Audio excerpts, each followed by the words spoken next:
You're listening to the Every Student, Every Day podcast with me, Jim Franchini, Superintendent of the Averill Park Central School District. Hello and welcome to this episode of the Every Student, Every Day podcast.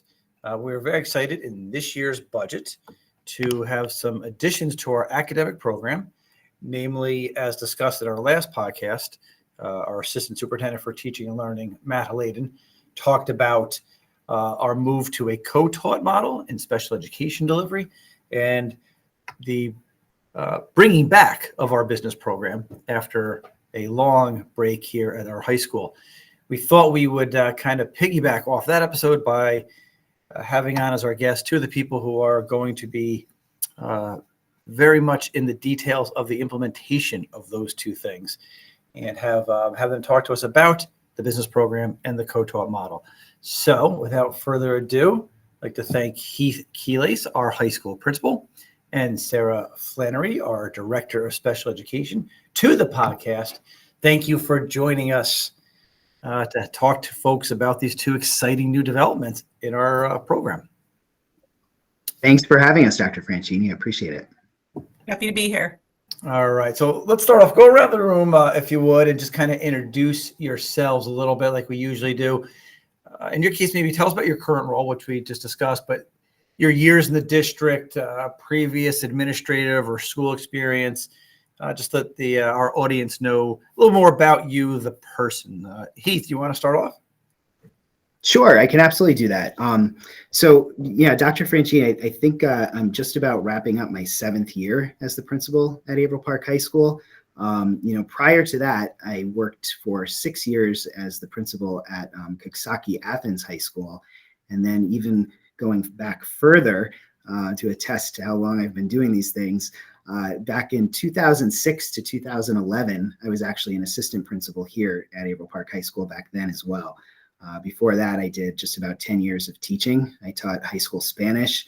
Locally, I did that mostly at Shenandoah. And then somewhere in there, I fit 3 years teaching English in Barcelona, Spain. So in total, a good deal of teaching, a good deal of administration, and 2 stints here at Averill Park. Welcome. Thank you, Heath. Yeah, it's a neat background with that time teaching in Barcelona. Sarah, how about you? Yeah, so thank you. I'm proud to be closing in on my first year here in Averill Park as the Director of Special Education. Certainly excited to be entering into year 2 here soon, applying all the lessons and things I've learned about this great community. Prior to being here in Averill Park, I was in Bethlehem. I had 2 administrative roles there. One was the middle school special education supervisor and CSE chairperson. And then I also was the assistant director of special education there for 4 years. My teaching experience was all in East Greenbush as a special education teacher. I filled a few different roles. I was a consultant teacher. I was a special class teacher. But my favorite role as a special educator is something I'll get to talk more about today, which is as a co-teacher. Outstanding. Thank you again to both of you for joining us. And Sarah, we're going to stay with you and really get into this co-taught model. How about we start by just explaining what co-teaching is? What did we say when we say the co-taught model, and what is that? And how does it differ from what we're currently doing, which is our consultant teaching model? So can you tell us about the model and then maybe kind of compare and contrast a little bit the difference between the two? Sure. So in a co-taught classroom, the instructional day is intentionally planned for our students by 2 teachers collaboratively. Keywords takeaway there would be intentional, planned, and collaborative. The co-teaching classroom model is a service delivery option. It supports all students in an inclusive setting. I'm going to tell you a little more specifics, which is that in the co-teaching model, there are 6 different types of roles and responsibilities that either teacher can take on. One is my personal favorite, which is team teaching, and that's where 2 teachers kind of take on shared responsibility for leading the lesson for all students. They may be kind of piggybacking off each other, completing each other's sentences, asking questions of the students, throughout that model. Another type is parallel teaching, and that's where the class can be broke into half, with each teacher responsible for teaching the same content, but maybe in a slightly different way.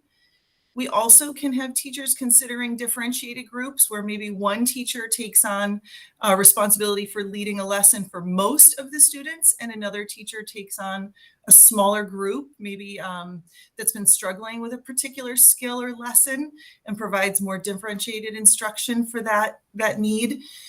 Teachers could consider using centers or stations for rotating through different instructional skills, maybe even having students lead some of those stations as well. Two more models. One is called One Teach, One Assist, and that's where one teacher is leading the lesson and the other teacher might be rotating through the room, providing specific support to specific students. The last model is One Teach, One Observe. One teacher might be observing to solve a specific problem or answer a question, maybe about implementation of a lesson or students responding to a lesson. The teachers work together through common planning to determine what model they want to use throughout their day so that students can learn the skills required. And again, so that's really intentional and collaborative planning. The main difference here is that the consultant teaching model, and this is where I'll talk about what's different. The consultant teaching model is built around the needs of only the students with disabilities. So the special education teacher kind of comes in and out of the classroom, primarily responsible for just the modifications and accommodations, just for our students with disabilities. It's a bonus if these teams get planning time. They don't always. So that is a big difference between the two models. In the consultant teacher model, the general education teacher just maintains responsibility for primary instruction. So a lot of information there maybe, but that's some more specifics about the co-teaching model and how it's different from our current consultant teaching model. Excellent. That's certainly very helpful and very informative. Thank you for that very detailed explanation. Heath, let's go to you for a second, and we're going to kind of go back and forth. High school, no business program, about 15 years or so. Can you tell us about what led to it coming back? How did we get to this point of bringing it back? Yeah, I mean, that's a really great question. You are right. It has been an incredibly long time since we had a business program. And, you know, I think one of the biggest things that we've been doing over the past at least 5 or 6 years is looking for the right opportunity to make it happen in sort of a fiscally responsible way, right? Without adding a tremendous expenditure, to the high school's operating costs. And that actually came about 2 years ago in its infancy with our technology department's curriculum renewal process. So essentially our technology teachers were taking a long-term look at where they wanted to bring their program in the next 5 to 10 to 15 years. And that team came up with a plan to streamline the delivery of our engineering program in a way that really helped to make sure that we could go from, delivering that program with 2 full teachers down to 1. And they did that through creating some rotations of courses every other year, and really collapsing things to make sure that the entire program was there, but they did it with 1 teacher. So then upon the retirement this past year of one of our technology teachers in the engineering program, we had a position built into the high school that was no longer needed in that particular department. It was even suggested by our technology team that this be the opportunity, that we take to create a business program.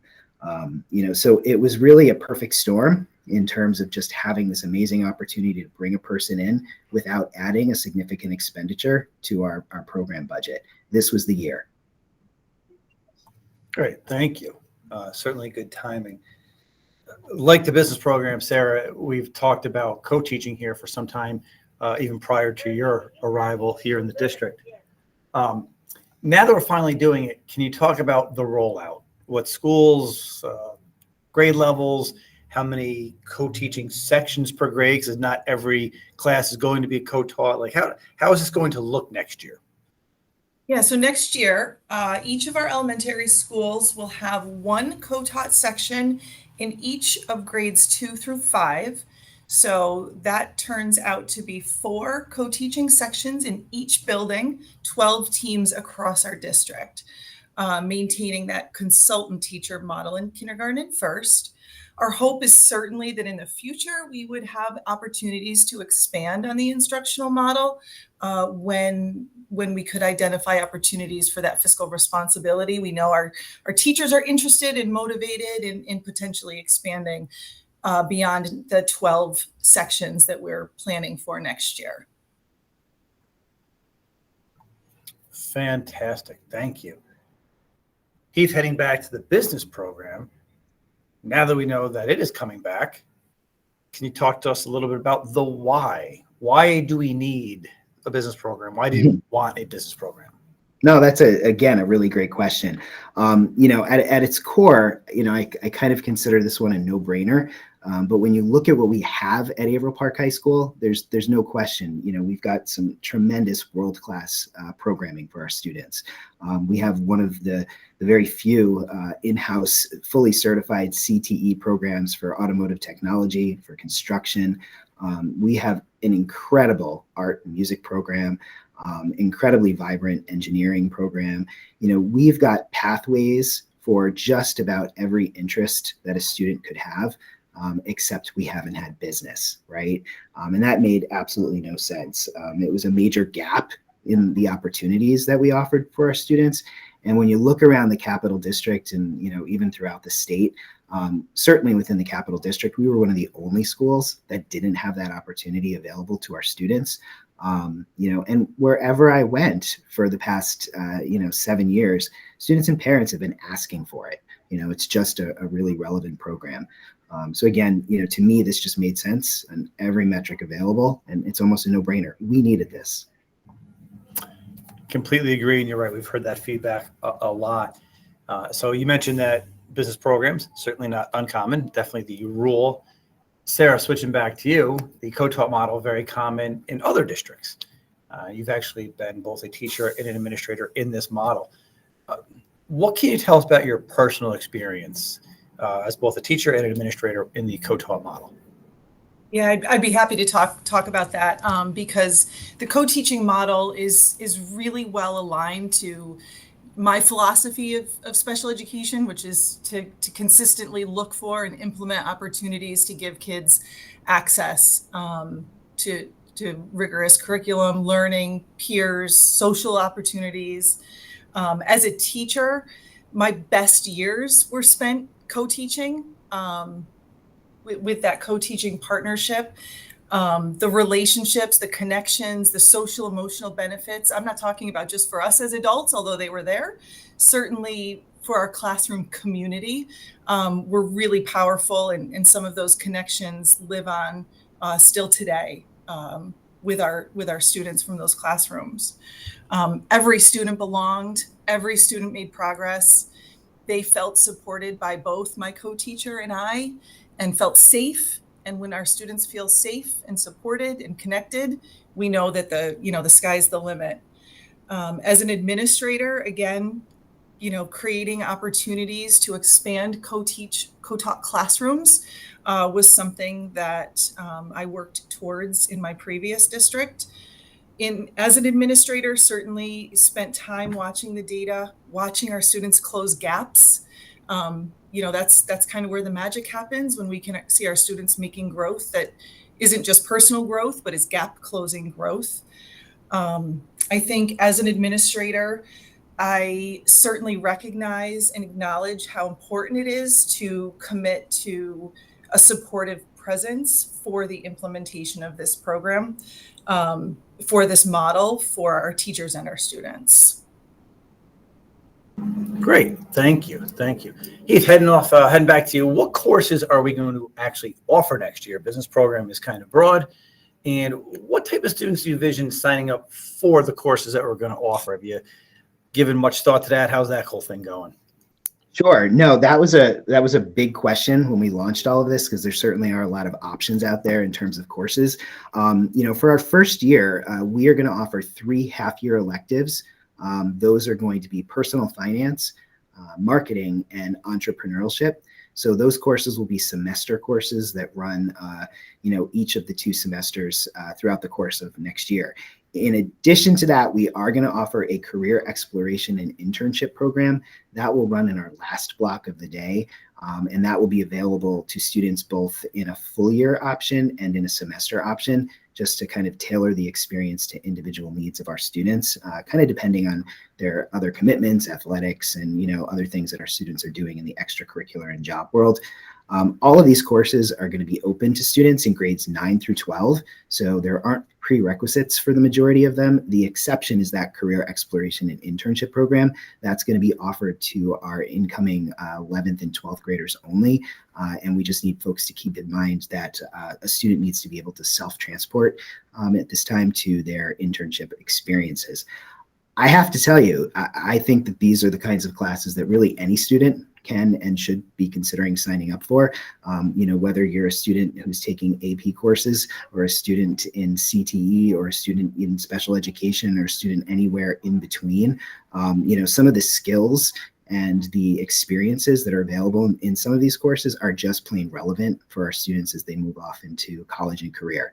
So I'm hoping that this will be attractive to our students across the spectrum, and that everybody will jump in and have a good experience with them. Absolutely. So much potential for this program and touching all of our kids. Sarah, heading back to you, you're the director of special education, and we talked about this being a special education delivery model, but there are benefits of the model to general education students. Can you talk to our listeners a little bit about that? Absolutely. So the benefits for general education students in many ways are not all that different than the benefits for the special education students. A co-taught inclusive classroom setting includes several hallmarks, one of which is multiple ways for students to access and demonstrate their learning. I talked a little bit about my personal and professional experience with the increased belonging and connectedness that comes from being in a co-taught classroom. The presence of 2 adults results inadvertently in more individualized attention for all of the students in the room. And one of the coolest things I think about co-taught classrooms is that when students witness 2 adults working together to meet the needs of all of the students in the classroom, that actually yields social emotional growth and development, which is a really good character trait, good human trait to have as we're raising our students here. So I guess in short, the co-taught classroom for our general education students, as well as our special education students, does yield academic and behavioral growth for all of them. Fantastic. Yeah, it's a benefit to all the students in the room, which is great. Heath, I know that you and the team at the high school have been actively out there talking to, meeting with students regarding this new exciting opportunity. What has the feedback been from them? How are our students feeling about this? I've got to tell you, I'm seeing nothing but excitement about it across the board. I've heard multiple students between each transition talking about it with one another as they're walking through the hallways. When we did the preliminary survey back before actually making this a part of our program, we had over 65% of our students indicate that if we had a business program, they were going to be interested in it. We've just started to launch our recruitment, and in just under a week, we've got over 70 students who have jumped in and signed up for a business course for next year already, and we still have a long way to go. So there's definitely a lot of excitement so far. That is great. It's always nice when we think something is going to be well received, and then the students actually receive it as excited as we would like them to be and hope they would be. So that's fantastic. Absolutely. Sarah, flipping back to you, we've talked about the model, and we've talked about benefits for general education students, but a big part of this model is preparing our teachers. We know we have a wonderful faculty, super talented, dedicated, but how do we prepare them, or how are we preparing them to make this switch in delivery models? Yeah, so we know the research is pretty clear on how to successfully implement a co-teaching program. I'll mention 3 main things. One is relationships. We've got great teachers who already have really foundational, strong relationships. We know that another key component to successful implementation is professional development and common planning time. The third piece is, which I also sort of referenced in an earlier question, having administrative support in place for the implementation. Some really specific things that we have done since the beginning of March for our teachers is several district level meetings, as well as building level conversations with principals and myself. We've talked through lots of questions that teachers have about the shift. We've certainly also along the way recognized the optimism that our teams have shared with us about the opportunity to work as co-teachers. On May 12th, we provided an informational session for our entire elementary faculty. It was really important to us that we, from the beginning, build a common understanding and knowledge of our co-taught classrooms across our district, even for our teams who may not be implementing it right away. Also knowing that the teams could change at different points in time, we wanted to really, again, build that common understanding for everyone. In June, our teams, though, will have a full day of release time for a professional development day where we will work together for deeper learning about the instructional models, the planning approaches, some logistics, and how teams can really divide up those roles and responsibilities while recognizing individual teachers' strengths in sharing this work. Fantastic. Thank you again. Heath, for you, a little daunting to start a new program, a new curriculum, and it is essentially new for Averill Park. How have you gone about getting it up and running? Right. This has definitely been a big endeavor. It's an exciting one, but it's logistically a little bit different, I think, than what we've seen in a typical schedule build or, course selection sort of period. One of the first things we did, Dr. Franchini, is, we really went out and worked on recruiting the teacher who's going to come in and be the face and the personality of this entire program. We were really pleased to find Mr. John McCarrick, who's going to come on board next year as the person to really implement this for us at Averill Park High School. He's got a lot of energy. He's very excited.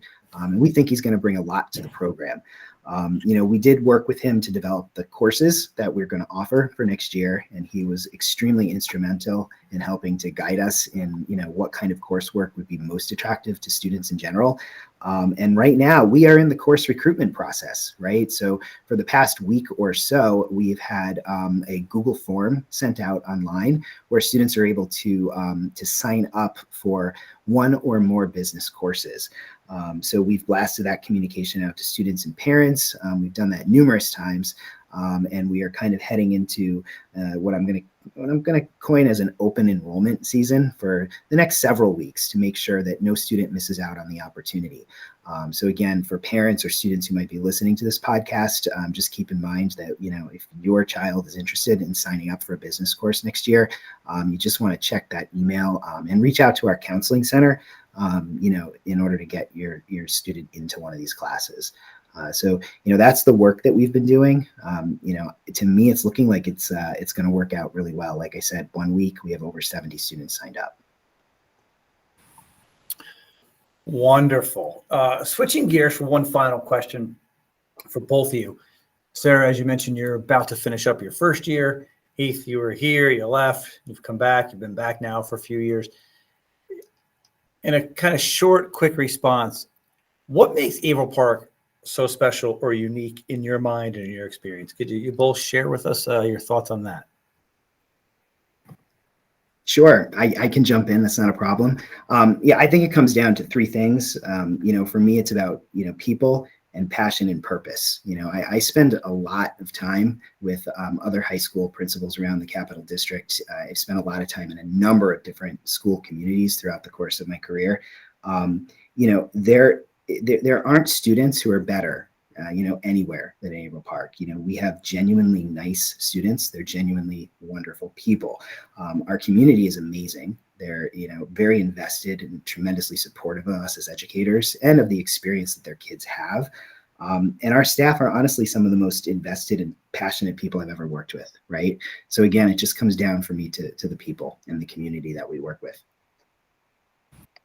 I love this question. So I can't answer it though without acknowledging that before I was an administrator in this district, I was a parent in this community, right? And I was able to experience the collaborative culture that is focused on students and how we value creating opportunities for them, right? We don't just put the words on the website, like we live it every day. And I got to experience that as a parent, which made me want to come be here as an administrator, right? And I feel so privileged to be able to work here with such an amazing team of educators that really is focused on how we support each and every one of our students each and every day. I was talking just with a member of our team earlier today, and she had worked in some different districts, and she said, I would never leave this district because of our focus on how we support students and families, right? And it's that collaborative culture that is just really, really special.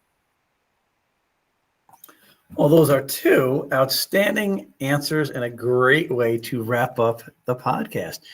I know it's a busy time for you, both of you right now, and trying to find time to squeeze this in was challenging enough. I appreciate the time you've given to us here and certainly the work you're doing. We are very excited about both of these programs. The move to co-taught and the reincarnation of a business program are two things that we have been looking to do. And we try here to be very systematic and very purposeful and very deliberate in what we do. And this has been a long time in the making. And Heath, I think you used the words, the timing was right or something along those lines earlier. It really was about that. We've been waiting for it. And we think we have an opportunity here that is really going to benefit so many of our students. Thank you two for leading the charge on that and spending some time with us today. Thanks for tuning in. Be sure to subscribe to our podcast on Apple Podcasts, Spotify, or wherever you listen. See you next time on Every Student, Every Day.